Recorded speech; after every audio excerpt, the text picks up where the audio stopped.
Il faut remercier le chef de l'État qui prouve à la face du monde qu'il est en train de partir.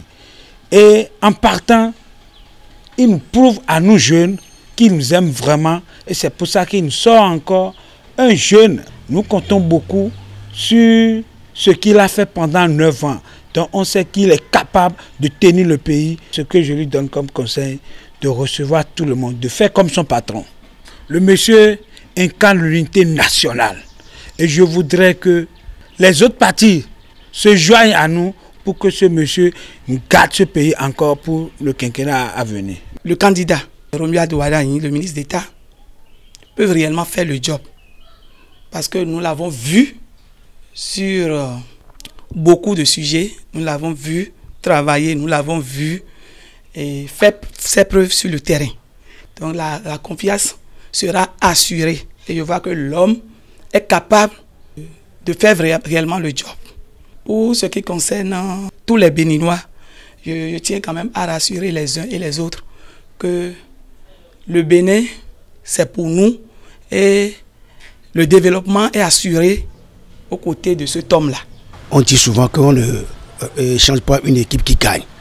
Donc, vu Wardani dans la chaîne du gouvernement, vu sa carrure, je pense que le choix n'a pas été un mauvais choix. Parce que quelqu'un qui veut remplacer ou qui va succéder à Patrice Talon, il faut qu'il ait la carrure nécessaire de vouloir faire au-delà de ce que son prédécesseur a fait. Donc déjà, quand moi j'ai fait les analyses, vu tous les politiciens autour, les grands ténors, et que le choix est porté sur Wardani, on ne peut que féliciter le Bénin.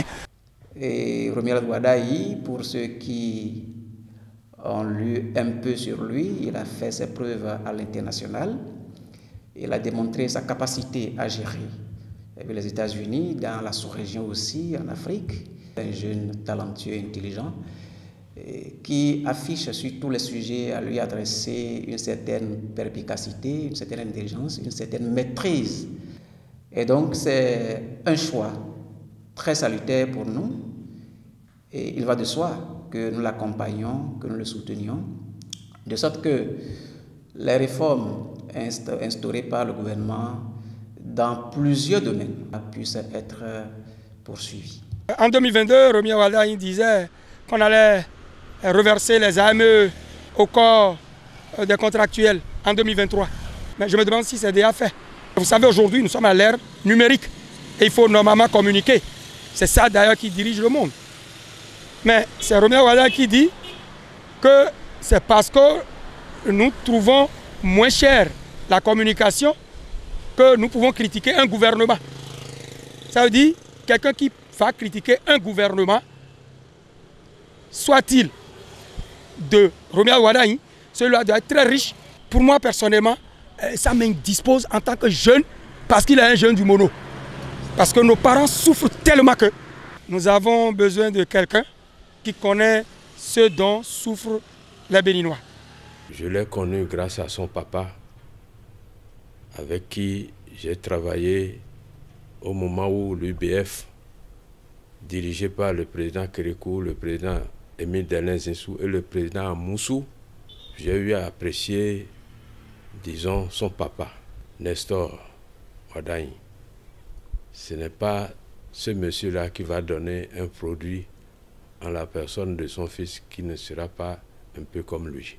Romuald Wardani est un éminent financier qui est très bien assis dans son fauteuil de ministre de l'économie et des finances de ce pays.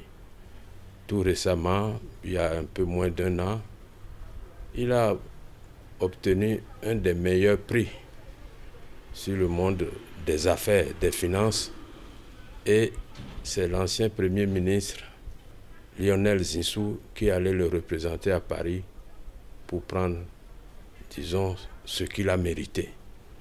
À partir de ce moment, pour nous, observateurs, nous qui voyons un peu comment les choses se font, les choses sont dirigées par l'éminent président que nous avons, la personne du président Talon, on ne peut pas douter de ce choix-là.